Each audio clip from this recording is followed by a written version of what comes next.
ರೇಣುಕಾಸ್ವಾಮಿಯವರ ಕೊಲೆ ಪ್ರಕರಣದ ಭೀಕರತೆಯ ಫೋಟೋಗಳು ಈಗಾಗಲೇ ವೈರಲ್ ಆಗಿದೆ. ಈ ಬೆನ್ನಲ್ಲೇ ರೇಣುಕಾಸ್ವಾಮಿಯವರ ತಂದೆ ಶಿವನಗೌಡರು ನಮ್ಮ ಜೊತೆಗಿದ್ದಾರೆ. ಬನ್ನಿ ಮಾತಾಡ್ಸೋಣ. ಸರ್, ಇವತ್ತು ನಿಮ್ಮ ಮಗನನ್ನ ಯಾವ ರೀತಿಯಾಗಿ ಬರ್ಬರವಾಗಿ ಹತ್ಯೆ ಮಾಡಿದ್ರು ಅನ್ನುವಂಥ ಫೋಟೋಗಳು ವೈರಲ್ ಆಗಿದೆ. ಈ ಬಗ್ಗೆ ಏನು ಹೇಳ್ತೀರಿ?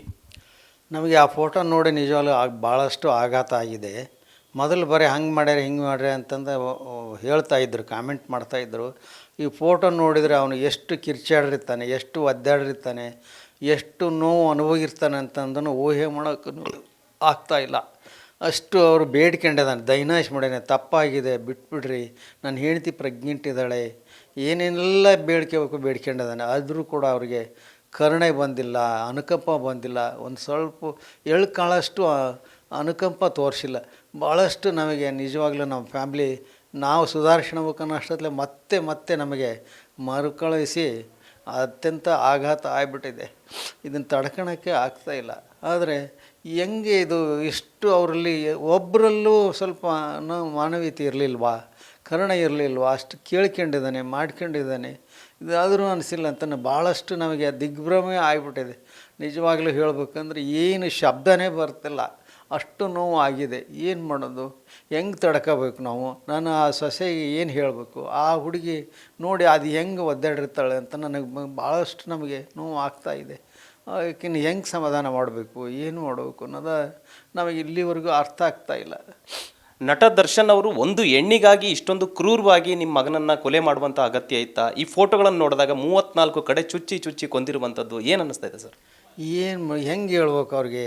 ಹಾಗೆ ನಮಗೆ ಅವರು ನಿಜವಾಗ್ಲೂ ದೇವರು ಆಗ್ಬೇಕು, ನಟನೆ ಜೊತೆಗೆ ದೇವರು ಆಗ್ಬೋದಾಗಿತ್ತು. ಸ್ವಲ್ಪ ಮಾನವೀಯತೆ, ಮನುಷ್ಯತ್ವ ತೋರಿಸಿದ್ರೆ ಆ ತಪ್ಪನ್ನು ಅವನಿಗೆ ಬುದ್ಧಿವಾದ ಹೇಳಿ ಅವನಿಗೆ ಇದನ್ನು ಮಾಡಿ ಎಲ್ಲರೂ ಮಾಡಿ ಕಳಿಸ್ಬೋದಾಗಿತ್ತು. ಆದರೆ ಈ ರೀತಿಯೇ ವರ್ತನೆ ಭಯಂಕರ ನಮಗೇನು ಭಾಳಷ್ಟು ನೋವು ತಂದಿದೆ. ಏನು ಮಾಡಬೇಕು ಅವ್ರಿಗೆ? ಹೆಂಗೆ ನಾನು ಅವ್ರನ್ನ ನಟರಂಥ ಅಭಿಮಾನಿಗಳಿಗೆ ಕೈ ಮುಗಿದು ಕೇಳ್ಕೊತೀನಿ. ಇದೆಲ್ಲ ಚಿತ್ರ ನೋಡಿ ನೀವು ಇನ್ನೂ ಅವ್ರ ಬಗ್ಗೆ ಹೊಗಳ್ತೀರಿ ಅಂದರೆ ಏನು ಹೇಳಬೇಕು?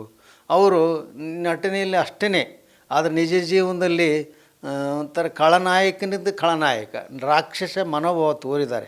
ರಾಕ್ಷಸನೇನು ನಿಜ ಜೀವನ ರಾಕ್ಷಸ ಅಂದರೆ ಹೆಂಗಿರ್ತಾರೆ ಹಿಂಗಿರ್ತಾರಂತ ಈಗ ಜನರಿಗೆ ಪಾಠ ಹೇಳಂಗಾಗಿದೆ ಈ ಪರಿಸ್ಥಿತಿ. ಅಂಥದ್ರಲ್ಲಿ ನಿಜವಾಗಲೂ ನಮಗೆ ಕಣ್ಣೀರು ಹತ್ತು ಕಣ್ಣೀರೇ ಬತ್ತಿ ಹೋಗ್ಬಿಟ್ಟಿದೆ. ಏನು ನಮಗೆ ಇದನ್ನೇ ಬರ್ತಾಯಿಲ್ಲ, ಸಹಿಸೋಣಕ್ಕಾಗ್ತಲ್ಲ, ತಾಡ್ಕೊಳಕ್ಕಾಗ್ತಲ್ಲ. ನಮ್ಮ ಇಡೀ ಫ್ಯಾಮಿಲಿ ಎಲ್ಲ ಅಪ್ಸೆಟ್ ಆಗಿಬಿಟ್ಟಿದೆ. ಇದನ್ನು ಹೆಂಗೆ ನಾವು ನಿಭಾಯಿಸ್ಬೇಕನ್ನೋದೇ ಒಂದು ದೊಡ್ಡ ಸಮಸ್ಯೆ ಆಗಿಬಿಟ್ಟಿದೆ. ರೇಣುಕಾಸ್ವಾಮಿ ಅವರು ನಿಮ್ಮ ಕುಟುಂಬದ ಒಂದು ಕುಡಿ, ಒಬ್ಬನೇ ಮಗ. ಇವತ್ತು ಮಗನ ಭೀಕರ ಫೋಟೋಗಳು ವೈರಲ್ ಆಗಿರುವಂಥದ್ದು. ಆ ಫೋಟೋಗಳು ನೋಡಿದಾಗ ನೀವು ಆತನನ್ನು ಎತ್ತಿ ಬೆಳೆಸಿ ಮುದ್ದಾಡಿ ಸಾಕಿ ಸಲಹಿದವರು, ಇವತ್ತೇನು ಅನ್ನಿಸ್ತಾ ಇದೆ ಸರ್? Sir, ತಡ್ಕೊಳಕ್ಕಾಗ್ತಿಲ್ಲ sir. ಅದೇ ಹೇಳಿ ಸರ್, ಕರುಳು ಕಿತ್ತು ಬರ್ತಾಯಿದೆ. ಅದೇ ಹೇಳಿದ್ನಲ್ಲ, ಎಷ್ಟು ಒದ್ದಾಡಿರ್ಬೋದು ಅವನು, ಎಷ್ಟು ಕಿರ್ಚಾಡಿರ್ಬೋದು, ಎಷ್ಟು ಅವನು ಅಂಗಲಾಚಿ ಬೇಡ್ಕೊಂಡಿದ್ದಾನೆ, ಎಲ್ಲರಿಗೂ ಕೈ ಮುಗಿದ್ದಾನೆ, ಹೆಂಡತಿ ಬಗ್ಗೆ ಹೇಳಿದ್ದಾನೆ, ಪ್ರೆಗ್ನೆಂಟ್ ಇದ್ದಾನೆ ಅಂತ ಕೇಳಿದ್ದಾನೆ, ನಮ್ಮ ಅಜ್ಜಿ ಬಗ್ಗೆ ಹೇಳಿರ್ತಾನೆ, ನಮ್ಮ ತಂದೆ ತಾಯಿ ಬಗ್ಗೆ ಹೇಳಿರ್ತಾನೆ. ಅವ್ರಿಗೆ ಇಳ್ಕೊಳ್ಳೋಷ್ಟು ಮಾನವೀಯತೆ, ಮನುಷ್ಯತ್ವ, ಅನುಕಂಪ ತೋರಿಸಿಲ್ಲ. ಸ್ವಲ್ಪ ಮಾನವೀಯತೆ ತೋರಿಸಿದ್ರೆ ಇಂಥದ್ದೆಲ್ಲ ಆಗ್ತಿಲ್ಲ. ತಪ್ಪು ಮಾಡಿದ್ದೆ, ತಪ್ಪಿಗೆ ಒಂದು ತಿದ್ಕೊಳಕ್ಕೆ ಒಂದು ಅವಕಾಶ ಕೊಡ್ಬೋದಾಗಿತ್ತು ಅವರು ಅಂತ ನಾನು ಹೇಳೋದು. ದರ್ಶನ್ ಅವ್ರ ಜೊತೆಗೆ ಪವಿತ್ರ ಗೌಡ ಅವರು ಕೂಡ ಅಲ್ಲೇ ಇದ್ದರು, ಅವರು ಕೂಡ ಚಪ್ಪಲಿಲಿ ಹೊಡೆದ್ರು ಅನ್ನುವಂಥದ್ದೆಲ್ಲವೂ ಕೂಡ ಚರ್ಚೆ ಆಗ್ತಾ ಇದೆ. ಈ ಒಂದು ಫೋಟೋಗಳು ನೋಡಿದಾಗ ಆತ ಆ ಒಂದು ಲಾರಿಯ ಪಕ್ಕದಲ್ಲಿ ಕೂತ್ಕೊಂಡು ಆತನನ್ನು ಬೆತ್ತಲೆ ಮಾಡಿ ಆ ಒಂದು ಭೀಕರತೆಯ ಮುಂದೆ ಕೂಡ ಪವಿತ್ರ ಗೌಡ ಇದ್ದರು ಅನ್ನುವಂಥದ್ದು ಕೂಡ ಚರ್ಚೆ ಆಗ್ತಾ ಇದೆ ಸರ್. ನೋಡ್ರಿ, ಹೆಣ್ಣು ಮಗಳಿಗೆ ಮಾತೃದೇವೋ ಅಂತಾರೆ, ಕರುಣಾಮಯಿ ಅಂತಾರೆ, ದಯಾಮಯಿ ಅಂತಾರೆ, ಏನೆಲ್ಲ ಶಬ್ದಗಳು ಉತ್ಪಾದಿಸ್ತಾರೆ ಹೆಣ್ಣು ಮಗಳಿಗೆ. ಅಷ್ಟು ಆದರೆ ಈ ಹೆಣ್ಮಗಳು ಅಷ್ಟು ಕ್ರೂರತೆಯಿಂದ ವರ್ತಿಸಿದ್ದಾರೆ ಅಂದರೆ ಹೆಂಗೆ ಏನು ಹೇಳಬೇಕು? ಅಷ್ಟು ಬೇಡ್ಕೊಂಡಾರೆ, ಅಷ್ಟು ಕೇಳ್ಕೊಂಡಿದ್ದಾನೆ, ತಪ್ಪಾಗಿ ಅಂತ ಒಪ್ಕೊಂಡಿದ್ದಾನೆ. ಅವಳು ಕೂಡ ಮನುಷ್ಯತ್ವ ಇರಲೇ ಇಲ್ಲ ಅನ್ನೋದಕ್ಕೆ ಏನು ಹೇಳ್ಬೇಕು ನಾನು? ಅದಕ್ಕೆ ಶಬ್ದನೇ ಇಲ್ಲ. ಅವಳು ಕೂಡ ಒಂದು ಹೆಣ್ಣು ರಾಕ್ಷಸ ಅನ್ಬೋದು ಅಷ್ಟೇ. ಸರ್, ನೀವು ಈಗಾಗಲೇ ಚಾರ್ಜ್ ಶೀಟ್ ಸಲ್ಲಿಕೆ ಆದ ನಂತರ ನಾವು ಮಾತಾಡ್ತೇವೆ ಅನ್ನುವಂಥದ್ದು. ಈಗ ಚಾರ್ಜ್ ಶೀಟ್ ಕೂಡ ಸಲ್ಲಿಕೆ ಆಗಿದೆ, ಇವರ ರಾಕ್ಷಸ ಕೃತ್ಯ ಕೂಡ ಬಯಲಾಗಿದೆ. ಈಗ ಅವರಿಗೆ ಯಾವ ರೀತಿಯಾದಂಥ ಶಿಕ್ಷೆ ಬೇಕು ಅನ್ನುವಂಥದ್ದನ್ನು ಆಗ್ರಹಿಸ್ತೀರಿ? ನಾನು ಶಿಕ್ಷೆ ಆಗ್ಬೇಕಂದ್ರೆ ನನ್ನ ಮಗ ಹೆಂಗೆ ಒದ್ದಾಡಿದ್ದಾನೆ, ಎಷ್ಟು ಅವನು ನೋವು ಅನುಭವಿಸಿದ್ದಾನೆ, ಅದೇ ಥರ ಕಿರುಕುಳ ಕೊಡುವಂಥ ಶಿಕ್ಷೆ ಆಗಬೇಕು. ಬರೀ ಜೈಲು ಸಿಕ್ಕನೆ 4 ಗೋಡೆ ಮಧ್ಯೆ ಇರೋದನ್ನು ಇದನ್ನೆಲ್ಲ ಆಜೀವನ ಇದು ಅಲ್ಲ. ಈ ಶಿಕ್ಷೆಗೆ ಅದೇ ಥರ ಶಿಕ್ಷೆ ಆದರೆ ಕೂಡ ಮುಂದೆ ಯಾರೂ ಆ ರೀತಿ ಮಾಡೋದಿಲ್ಲ.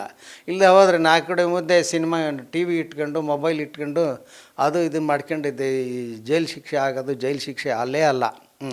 ಅದೇ ಥರ ಕ್ರೂರ ಅವ್ರಿಗೆ ಅನುಭವಿಸ್ಬೇಕು, ಆ ನೋವಿನ ಅನುಭವ ಆಗಬೇಕು. ಅವನು ನನ್ನ ಮಗ ಏನು ನೋವು ಅನುಭವಿಸಿದ್ದಾನೆ, ಎಷ್ಟು ಒದ್ದಾಡಿದಾನಲ್ಲ, ಅದೇ ಥರ ಶಿಕ್ಷೆನೇ ಕೊಡಬೇಕು ನ್ಯಾಯಾಲಯ ಅಂತ ನಾ ಬೇಡ್ಕೊಳ್ಳೋದು. ಒಟ್ನಲ್ಲಿ ದರ್ಶನ್ ಅಂಡ್ ಗ್ಯಾಂಗ್ ಏನು ರಾಕ್ಷಸ ಕೃತ್ಯವನ್ನ ಮೆರೆದಿತ್ತು ಅಂತ ರಾಕ್ಷಸ ಕೃತ್ಯದಲ್ಲಿ ನನ್ನ ಮಗ ಬಲಿಯಾಗಿದ್ದಾನೆ, ಅವರಿಗೂ ಕೂಡ ಅಂಥದ್ದೇ ಕಠಿಣ ಶಿಕ್ಷೆ ಆಗಬೇಕು ಅನ್ನುವಂಥದ್ದು ರೇಣುಕಾಸ್ವಾಮಿ ಅವರ ತಂದೆ ಶಿವನಗೌಡರ ಮಾತಾಗಿದೆ. ರಾಜಶೇಖರ್, BTV ಕನ್ನಡ, ಚಿತ್ರದುರ್ಗ.